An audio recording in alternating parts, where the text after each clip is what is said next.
Pessoal, boa noite. Vamos dar início aqui à nossa aula hoje sobre motores elétricos para instalações prediais. Seguinte, nós temos diversos tipos de motores com corrente contínua e de corrente alternada que vão ser muito úteis para nós com relação aos tipos de instalações que serão feitas tanto na indústria como também dentro da residência.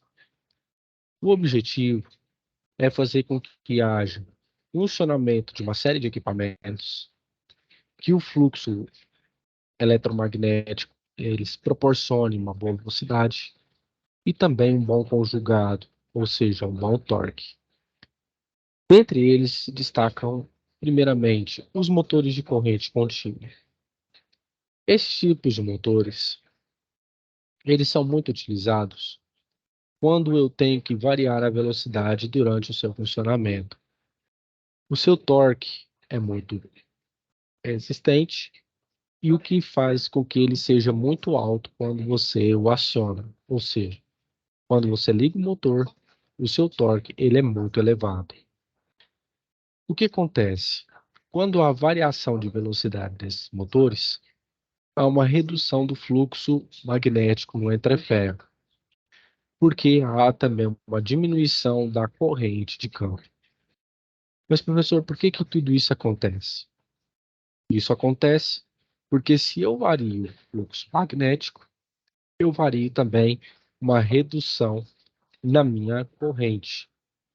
Desse modo, isso aqui justificado pela lei de Biot-Savart, que diz o seguinte, que quando há uma variação do fluxo magnético, a minha corrente varia também.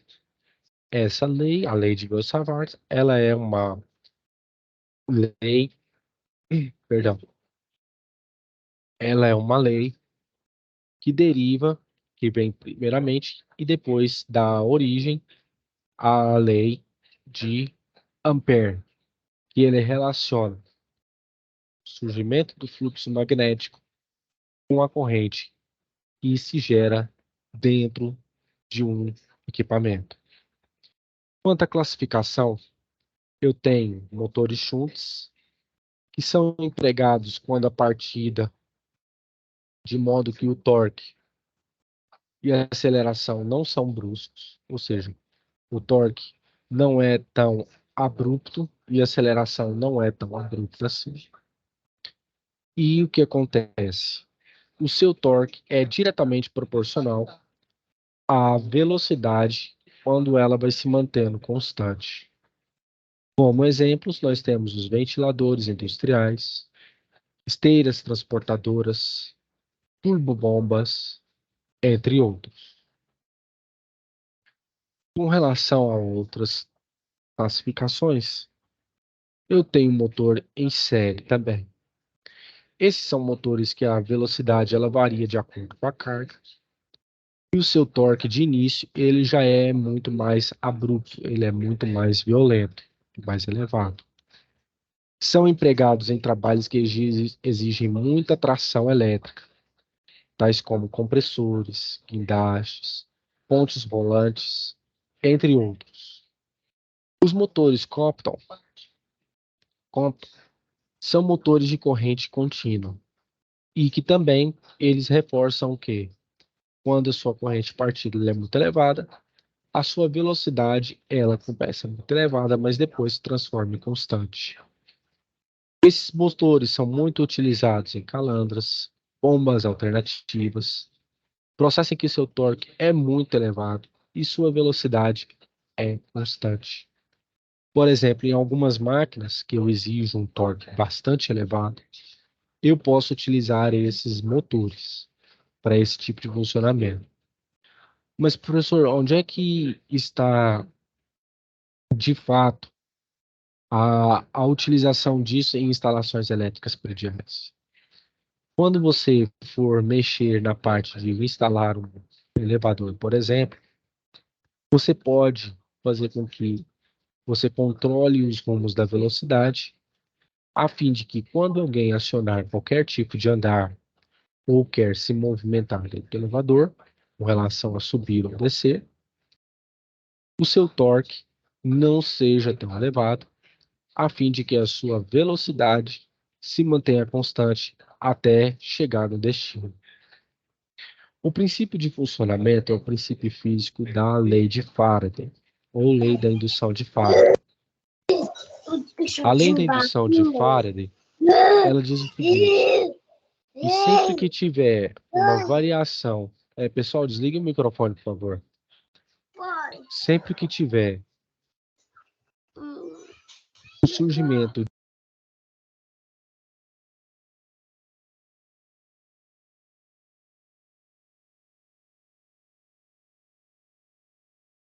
Professor, o seu tá mudo.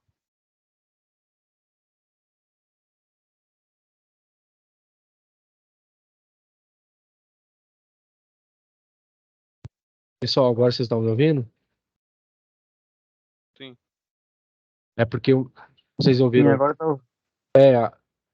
Então, vou começar de novo. Vamos lá, então, pessoal. Com relação aos tipos de motores, eu tenho dois tipos de motores. Tem motores de corrente contínua e eles se dividem em algumas classificações. Por que que eu utilizo motores de corrente contínua na indústria? Dependendo daquilo que você for trabalhar, eu preciso de um motor que ele reduza ao máximo possível o meu fluxo magnético de ferro e que me reduza também a corrente de campo que está passando por ele. Ok? Muito bem. Com relação à classificação, motores de corrente contínua, eu tenho os motores do tipo shunt. Eles são empregados quando o torque e a aceleração não são bruscos, ou seja, não são fortes no início. O seu torque é diretamente proporcional à corrente absorvida e a sua velocidade se torna constante ao longo do tempo. Nisso, nós podemos ver que eles são muito utilizados em esteiras transportadoras, ventiladores, turbobombas, entre outros. Os motores em série. Os motores em série, eles têm a sua velocidade variável, de acordo com a carga que eles estão sendo alimentados. Seu torque de partida é muito elevado. Eles são empregados quando exige uma tração elétrica muito forte, como são guindastes, compressores, pontes rolantes, entre outros. Já os motores compound são motores de corrente contínua, em que a sua partida também é muito elevada, sua velocidade de operação se torna constante com o tempo. E o que acontece? Esses motores, eles não têm um torque tão bruscamente assim. São mais utilizados calandras, bombas alternativas. E, de início, quando o seu torque é muito elevado, eu preciso que a sua velocidade seja constante. Quando eu faço tratamento de esgoto, por exemplo, e que eu exijo motores de corrente contínua, eu utilizo os motores do tipo coupled. O princípio de funcionamento dos motores elétricos, no geral, advém da lei da indução de Faraday, que diz o seguinte, que toda força eletromotriz, quando ela surge, ela faz com que haja uma variação do fluxo magnético. Tudo isso será uma reação contrária diretamente proporcional ao número de espiras que estão contendo o quê? Esse equipamento. Isso, pessoal, comprova justamente o que tem aqui na minha próxima figura. Como vocês estão vendo a parte interna de um motor, onde o rotor funciona a partir da corrente que circula por ele, onde eu tenho as dimensões de polo norte e polo sul, respectivamente, e através da velocidade do rotor, tem-se também o torque da bobina. Tudo isso advém justamente pela minha formação do meu campo eletromagnético. Quando eu tenho esse tipo de campo funcionando aqui, onde este campo aqui faz com que movimente o motor, eu tenho proporcionalmente o surgimento de uma força que vai me garantir o quê? Que vai garantir que haja velocidade e essa força vai depender do quê? Da minha corrente, o comprimento que eu tenho do motor, e juntamente com o meu campo magnético. Muito bem, pessoal. Tudo isso vem a partir do cálculo da força magnética. Os motores têm essa concepção. Quando eu estou fazendo com que uma força surja, o que acontece? Dentro do meu rotor aqui, vai surgir um ângulo em formação de acordo com os movimentos gerados. Okay? Todo esse movimento vai me gerar o torque que esse motor vai me proporcionar, bobina. Pois muito bem, esta força ela vai ser diretamente proporcional ao seno desse ângulo. Ok? Com relação ainda ao motor de tipo CC, a velocidade de rotação ela é diretamente proporcional à velocidade angular. Ela é determinada através da seguinte equação, que a velocidade angular em segundos vai ser igual a 2π dividido por 60, dividido pela rotação em RPM, rotação por minuto. Para o motor considerado ideal, que não tenha perdas, essa velocidade é determinada o quê? Pela velocidade em compensação ao que a densidade de corrente. Tudo isso é determinado justamente pela minha corrente, que vai ser o suporte necessário para alimentar meu motor. No caso do meu torque, o seu princípio vem a partir de uma constante de indução pela corrente de indução. O número de polos, ele determina, o número de polos determina com certeza como serão realizadas as rotações do motor. Tudo isso é determinado através da equação 120 vezes F, que é a frequência, dividido por P, que é o número de pontos. Professor, por que esse 120? Esse 120 vem a partir da formação dos polos internos de um motor. Imaginemos que aqui dentro seja o estator. E você tem as seguintes dimensões. Dessa forma, deixa eu arrumar aqui. Dessa forma,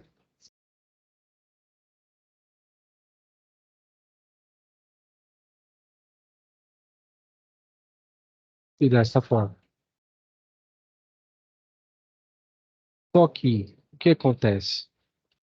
Eu tenho que fazer com que essa seta rotacione de uma forma que me possa dar o meu maior ângulo possível de rotação e que eu não tenha as perdas tão bruscas de energia.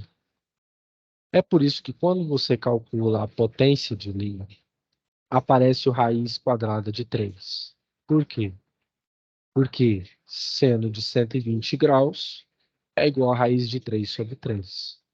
Ok? Mas quando você divide isso em 3 polos, você divide também raiz quadrada de 3 dividido por 3, que é o que faz com que apareça esse 120 nessa equação. Pois muito bem. Voltando. Nos motores síncronos, a sua velocidade de rotação síncrona vai depender justamente da velocidade síncrona, da velocidade do motor, tá? Em relação ao seu deslizamento e da sua defasagem, pelo número de polos que ele está compondo. Neste caso aqui, vocês estão vendo um motor do tipo Shunt, tá? É um dos primeiros de motor de corrente contínua, onde vocês estão vendo internamente a passagem de um tipo comutador com escovas, induzido enrolado os seus anéis, e como ele é internamente, onde eu tenho comutador, eu tenho o eixo de rotação, eu tenho as escovas, o estator magnético. Isso tudo é muito importante justamente para quem for lidar na área de veículos elétricos ou veículos híbridos. Por quê? Porque um dos grandes problemas do veículo elétrico é garantir o quê? Maior eficiência possível. E justamente é um dos problemas que o veículo elétrico mais se desenvolve, sendo que é o futuro. Mas para o nosso caso aqui, motores, eles têm esta estrutura interna e todos eles validados pela lei de indução de Faraday. Os motores síncronos, eles também têm o quê? Sua diferença com relação à corrente ali alternada quando eles são alimentados. Esses motores necessitam de um motor de indução, cujo formato é de gaiola, justamente para manter a velocidade constante. E por que formato de gaiola? Justamente pelo fato de que o campo magnético ele vai se espalhar, entre aspas, da melhor forma possível em todas as dimensões do motor. Com relação aos motores assíncronos, eles são mais robustos, ou seja, são maiores, mais pesados e exigem maior cuidado e atenção. A corrente que circula pelo rotor gera um movimento relativo e, justamente, gera-se um campo girante internamente. Com relação aos tipos de motores e também às suas demandas, você está vendo aqui esse quadro. Se eu quero manter a minha velocidade aproximadamente constante, desde que a minha carga seja plena e chegue a zero, eu posso utilizar um corrente alternada, um motor de indução ou 5, mas para corrente contínua eu tenho chute. Com velocidade semi-constante da carga pleno zero, eu tenho o motor de indução com elevada resistência do motor alternado. Em contrapartida, para corrente contínua, eu tenho compact. Se eu quiser variar a minha velocidade, o motor de indução com a resistência do motor variável, eu tenho que utilizar o meu motor em série, se eu quiser, em corrente contínua. Fica a questão. Professor, o que mais se tem na indústria? É motor de corrente contínua ou alternado? Alternado. Mas dependendo daquilo que você for trabalhar, você pode sim utilizar um motor de corrente contínua. Se a sua empresa, por exemplo, onde você trabalha, tem uma linha de staff, uma linha de montagem, o mais recomendado é o motor de corrente contínua, tá bom? Nesses gráficos aqui, vocês estão vendo, presenciando, como que funciona o torque em cada tipo de motor, tá? De corrente contínua. Se ele for um motor CC bobinado em derivação, o seu torque ele é mais rápido e ele faz o quê? Ele se estabiliza mais rápido. Se o motor for de corrente CC e bobinado em série, ele tem o quê? Uma maior discrepância de velocidade, ou seja, varia muito a sua velocidade até chegar o seu torque a um certo patamar. Se o motor for do tipo bobinado e composto, ele tem uma elevada velocidade até o momento que o torque ele chega a um determinado valor, ou seja, demora mais tempo para que ele possa estabilizar. Com relação aos tipos de motores, eu tenho, para minha indução de gaiola, motor trifásico, a minha velocidade é constante, meu torque é baixo e corrente elevada, e eu tenho aplicações em bombas e ventiladores. A indução de gaiola com elevado deslizamento, a minha velocidade decresce rapidamente com a carga. Torque elevado, também mais um motor de indução trifásico, muito aplicado em pequenos guinchos, serras, pontes rolantes, entre outros. Se o meu motor for bobinado, significa que a minha resistência de partícula tem desligado, semelhante ao primeiro caso, né, que é aproximadamente constante. Mas, em contrapartida, o meu torque ele é mais abrupto, ele é mais elevado, bem maior do que os motores de indução. Muito utilizado em compressores a ar, elevadores, pontes rolantes, entre outros. Tá? Com relação à potência do motor, eu tenho os demais tipos de potência. Eu tenho a potência mecânica, o eixo do motor, medida em HP ou kW, e a potência de entrada, que é absorvida pelo motor para o seu desenvolvimento. Essas fórmulas aqui já são determinadas da mesma forma, tá? Tanto em cavalo-vapor como em horsepower. Com relação a isso aqui, quando você lida com a frequência mudança de motor, você tem uma seguinte função de transferência, onde em cima você tem os polos e embaixo você tem os zeros. Eu plotei esses gráficos para mostrar para vocês o seguinte: dependendo da função em que você vai mexer aqui, isso eu já falo da parte de automação, você pode fazer com que, com o passar do tempo, esse motor ele varie a sua velocidade angular até um patamar que ela fica praticamente constante depois. Se for uma outra função de transferência, a mesma função de transferência, no caso, eu posso fazer com que tenha o quê? A variação do torque e o diagrama de frequência com que esse motor ele vai me proporcionar de frequência e de magnitude. Perceba, a magnitude é em decibéis, ou seja, são as vibrações, são o ruído. Permanece determinado tempo, depois que é acionado, decresce novamente até um certo patamar. Com relação à frequência, começa de uma forma modesta e vai aumentando com o passar do tempo. Okay? Com relação às vantagens de cada motor e desvantagens, para o motor CC eu controlo mais amplamente a minha faixa de velocidade, pode-se inverter o sentido de rotação de maneira mais rápida e mais lenta, não é sujeito aos harmônicos que advêm da corrente, e seu custo é baixo com relação se for uma estrutura simples. Mas como desvantagens, essa corrente que alimenta as escovas não pode ser alterada por meio de um transformador. Precisa de um conversor ou então de um inversor de frequência. No caso de motor de corrente CA, eu tenho um tempo muito menor de resposta na ação também, e a sua aplicação é diretamente ligado à corrente do motor. São motores mais baratos e são mais não comutáveis para controlar correntes do motor, perdão.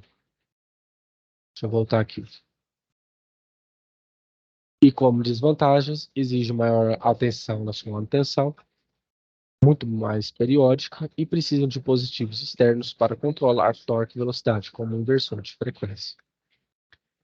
Como esses equipamentos nós já tínhamos falado, como chave seccionadora e fusíveis, contador e relé térmico, se vocês quiserem que na próxima aula eu fale sobre eles, eu falo.